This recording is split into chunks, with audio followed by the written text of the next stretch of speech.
Hi, I'm Emily Child. I'm an actor. I'm also a bit of a producer and an accent coach and a children's book writer, but I'm primarily an actor, and I have been for about 16 years in this crazy industry. I started acting, I went to UCT. I studied theatre.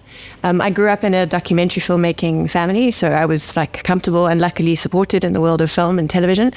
But I decided to not do what my parents did, because that's what all children decide to do when you're in your teens, and go and study theatre. And I didn't want anything to do with film and television anymore. And I loved theatre, and I worked almost solely in theatre and on stage for about 5 years. And then the itch crept in, and it is in my blood, and I started to work in film and television again. And I've been very lucky. I've worked a lot. I've had some amazing gigs, and I've worked with some amazing people and some very talented, exciting creatives and directors and producers. So I've learned a lot. I really have, and I think I will never, ever stop learning. The one thing I know about this industry, the one fact, is that whenever you think you're on top of something and you think you're comfortable and you think you know what you're doing, you don't. There's 8 billion more things to learn. And I think, for me, it's actually in many ways only just the beginning. And I think that's something I really, really want people going into the industry to understand. Never get too confident. Never think that you got it sorted and that you know what you're doing. And the minute that ego kicks in, I think you're screwed. I don't think ego has any real place in our industry. And I know that sounds like a lot coming from an actor, because it's assumed that actors, half of their job is ego-driven and vanity-driven. But I believe that the best actors ditch all that and leave it at the door, and then that allows them to be present and able to actually work on a set, in a scene, opposite someone and actually know what's going on. So, my number one primary word of advice for all actors going into this industry is ditch your ego. Leave your vanity at the door. There's no way you can actually be alive in a scene if you're too busy thinking about what you look like and how big your bum looks, and how I've worked with so many actors who are so vain, and it just drives the process. And it leads to a very unhappy working environment, because that person doesn't see you in a scene. There's no movement or activity in a scene. There's no life in their eyes. You can see them watching themselves be sexy, or, watching themselves be insecure. And it's very stressful to work opposite someone like that. I work on set as well as an accent coach, and I've crewed for my parents for many, many years. I know what it's like to be crewed too, and there's nothing worse than dealing with the ego of an actor. It's exhausting. If we're on advice, also always pack your own snacks. Don't only rely on craft tables, because a hungry actor is a boring, grumpy actor. And you take ego and you take hunger and you put them together in a scene and you put them on set, and you just got the most uncomfortable set in the world. So, be on time, be organized, do your homework, learn your lines, research your part, do your work. It's like high school in many ways. That doesn't change in any industry. Do your job, go home and do the work, and do it weeks before you need to, and arrive on set with all of that work done. Don't ask your director to figure that out for you, and don't ask your scene partner to figure that out for you. It's not their job. It's your job. Be a nerd. Learn. Do all the work. Arrive on set ready. Arrive on time. Arrive early. Always. Be early. Be that nerd. It's the greatest thing you can do for yourself. Gives you time to prep and talk through and get rid of your nerves and get ready for your scenes and get ready for your scene partners. Have your own snacks. Be responsible. Just be a grown-up. I think a lot of actors in this industry are encouraged to be very emotional, vain, it's whoa, the weirder you are, the cooler you are, the more you get hired. I disagree. I think, you know what people love? Reliable people on set, reliable actors, people who know their craft and who understand the discipline, and people who want to learn, and people who ask questions on set. Always ask questions. If you don't know where you're starting in the next take, ask your AD. Ask. Don't just start randomly. There's a whole lot of shit going on in the scene behind you, and there's special effects, and there's crew trying to do a million things, and the timing's got to be right, and now you're starting at the wrong time and the wrong point because you just didn't ask. So I think open your mouth, be grown up, ask questions. I sound very harsh, like a school teacher, but it's really very important, because those things can get in the way of a happy day on set. Also, always appreciate that you can have a happy day on set. It's great to work. So love your work. There's nothing worse than actors sitting around in their trailers, and it happens a lot here. Maybe on all sets, almost all the sets I've been on, there's 1 or 2 actors sitting in a corner bitching about money. and telling everyone how much they're not earning and how much they wish they were earning and how their international actors are getting paid more than them.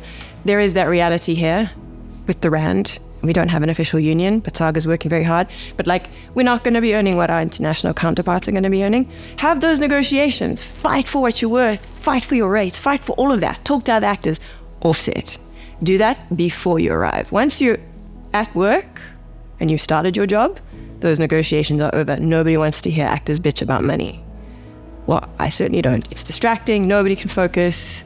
Again, it means your ego's taken over and now you're trying to prove how much you're worth as opposed to just like valuing the film and the story that you're in. The story must come first. You know, money is very important. Talk to other actors. Make sure you fight for the same rates. Do all of that, but not on set. At least not on set.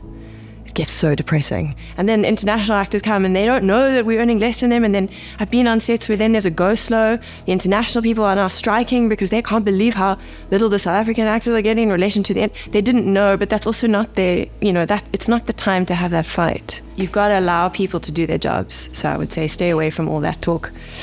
Once you get to work, just do your job. For an actor, starting out, someone who really wants to be an actor, you don't necessarily have to go to drama school. I mean, that's a luxury, like most of the time. But I do think you've got to understand there's certain language and there's skills that you need and tools you need to be able to use in a certain environment. So I would say volunteer as a reader. If you want to go specifically into film performance, there are lots of casting directors who need readers. I know self-tapes are popular now. You film your audition on your phone and you send to agents. But there's still a lot of auditions happening in the room. So I read for many, many years for a range of casting directors, and I learned more than any like kind of drama school could teach me, particularly with film, because you're reading, you're practicing your accent work, which is huge, so important here. Your accent work, you're learning the skills of auditioning, because auditioning is it's a whole other world, it's its own skill. I would say volunteer as a reader, and then get together. And I mean, I started with theatre, and I think it's really useful. Take text and read text and find a group of friends that want to you don't have to perform a play professionally, but work with a text, tell a story, you know? You have to, if you want to be seen, you have to know what it's like to actually be in a story, in a show. You can make little movies on your phone. People don't have to see them necessarily, but it's practice. So I would say practice, get scripts online. There's millions of them. Practice scenes, get a buddy who wants to act too and do scenes, be each other's scene partners, film those scenes, look at each other, watch each other, give each other thoughts, notes, ask for advice. There are lots of masterclasses and things online as well. Some of them can be pricey, so the best is to ask advice. Connect with someone in the industry who's an actor, who's open to giving advice, and be like, listen, this is what I want, this is the kind of work I do, where do I fit? So yeah, I would say the first step is to practice, and then volunteer and ask and get reading. And then casting directors will hear when you read this, actually, you're quite good, actually. So maybe they'll keep you in mind for a part for a film that's coming up, and then you get to audition. It can happen that way. You can't obviously audition for the part you're reading for someone else for, because that's not right. But there'll be parts they'll keep you in mind for, and then you sort of get working. And then it just takes your first day on set, and then if you do your job well and you show your focus and how determined you are and your professionalism, people will, word of mouth is a very powerful thing, I think, in this industry. People will hire you again and again. People who are making short films and are looking for actors, do the short films if you have the time. And I know often you have to manage a few jobs at a time to make money to do the thing, but if you can do the thing, volunteer for film festivals, volunteer for shorts, volunteer for indie films.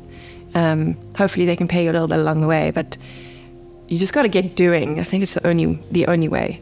And talking, connecting, asking.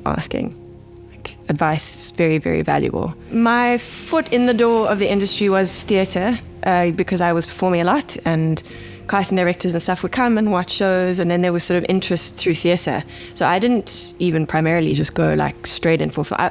I was quite keen to start with film again, but it actually came from shows, and then I volunteered to be a reader, and I started reading, and then I started feeling more and more comfortable to actually, audition for stuff. But yeah, it was theatre that did it. Little indie shows. We started with little independent shows, this little theatre called the Intimate Theatre. We had this little troupe of actors called the Mechanicals, and we would just roll around doing rep stuff, and we just kept making theatre. We made no money, but we had such a good time. But we could survive.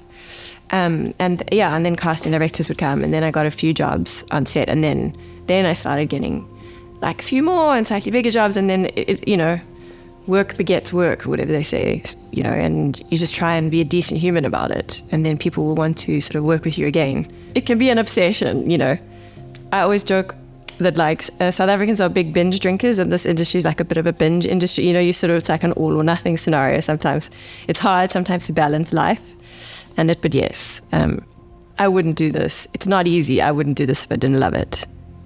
Not at all.